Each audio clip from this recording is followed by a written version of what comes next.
Hello দর্শক, সবাইকে স্বাগত আমার চ্যানেলে। আমি আজকে চলে এসেছি চিকেন বিরিয়ানির খুবই সহজ একটি রেসিপি নিয়ে। আজকের রেসিপিটি দেখলে আপনারা বাড়িতে ছোটোখাটো কোনো অকেশানে 10-15 জনের রান্না খুব সহজেই করে ফেলতে পারবেন। তাহলে চলুন আর দেরি না বাড়িয়ে ভিডিওটি শুরু করা যাক। আর আপনি নতুন দর্শক হলে দয়া করে চ্যানেলটি সাবস্ক্রাইব করে দিন।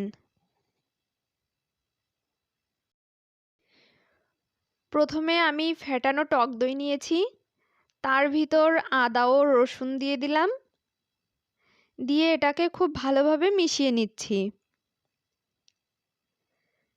তারপর আমি মাংসের পিসগুলো নিয়ে নিচ্ছি।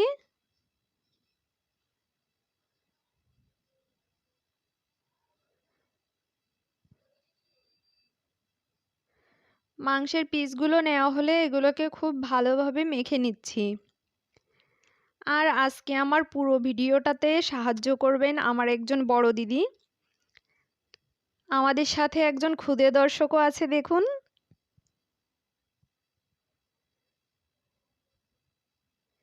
মাংসটা মাখা হয়ে গেছে।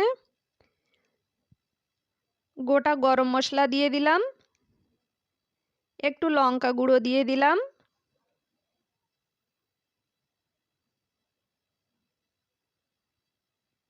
আবারও এগুলোকে খুব ভালোভাবে মেখে নিচ্ছি। টক দইটা যখন ফ্যাটানো হয়েছিল তখনই কিন্তু লবণটা দেওয়া হয়েছে, এজন্য এখানে কোনো লবণ ব্যবহার করলাম না।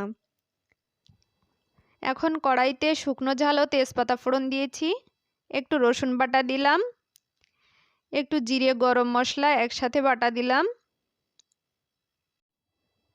এখন এগুলোকে ভালোভাবে নেড়ে চেড়ে ম্যারিনেট করা মাংসগুলো দিয়ে দিচ্ছি।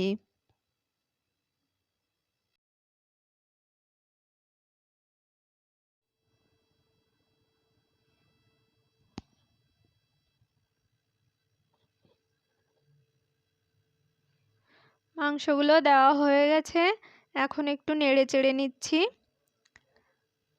নেড়ে চেড়ে একটু লঙ্কা গুঁড়ো দিলাম,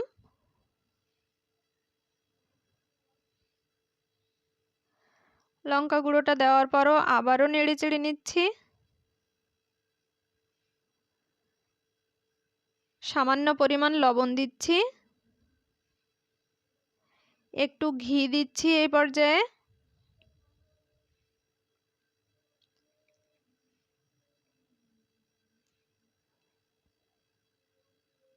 একটু পেঁয়াজ বাটা দিচ্ছি।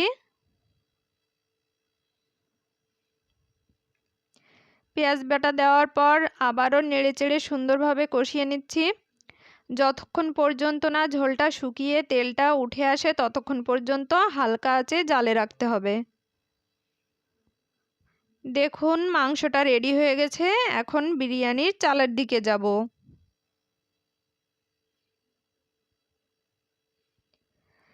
এখন একটা হাঁড়িতে একটু সাদা তেল নিয়ে নিচ্ছি। তেলের ভিতর তেজপাতা, গোটা গরম মশলা ও শুকনো ঝাল ফোড়ন দিয়েছি, একটু লবণ দিলাম ও একটু আদা দিলাম। এবার নেড়ে চেড়ে চালগুলো দিয়ে দিয়েছি। এখন চালগুলো খুব সুন্দরভাবে ভেজে নিব। আবার খুব কড়া করে ভাজা যাবে না, খুব কড়া করে ভাজলে ভাতটা ভেঙে যাবে। চালটা ভাজা হয়ে গেছে প্রায়, পানিটা দিয়ে দিলাম। এখানে কিন্তু আমি গরম পানি ব্যবহার করেছি। এবার গোটা কাঁচা ঝাল দিয়ে দিলাম, একটু দুধও দিয়ে দিলাম এই পর্যায়ে,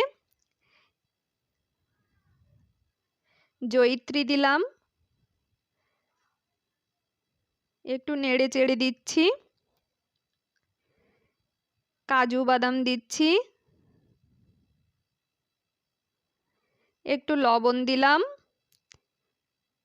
কিছু কিশমিশ দিলাম। চালটা একটু ফুটে এসেছে, এখন একটু চিনি দিয়ে দিচ্ছি।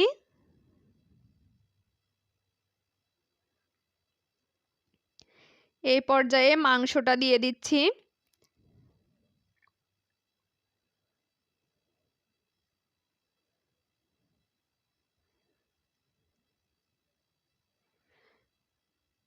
ভালোভাবে নেড়েচেড়ে বিরিয়ানির মশলাটা দিয়ে দিলাম। এই মশলাটা কিন্তু আমাদের বাড়িতেই তৈরি করা, অন্য কোনো একদিন দেখিয়ে দিব।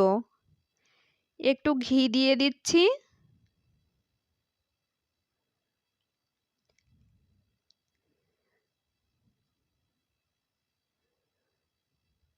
আবারও এটাকে ভালোভাবে নেড়েচেড়ে মিশিয়ে নিচ্ছি।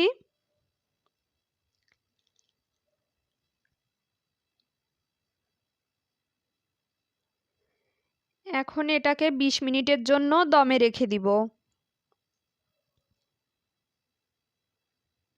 20 মিনিট পর এটাকে একটু নেড়েচেড়ে নিতে হবে, নিয়ে আবারও 5 মিনিটের জন্য দমে রেখে দিতে হবে।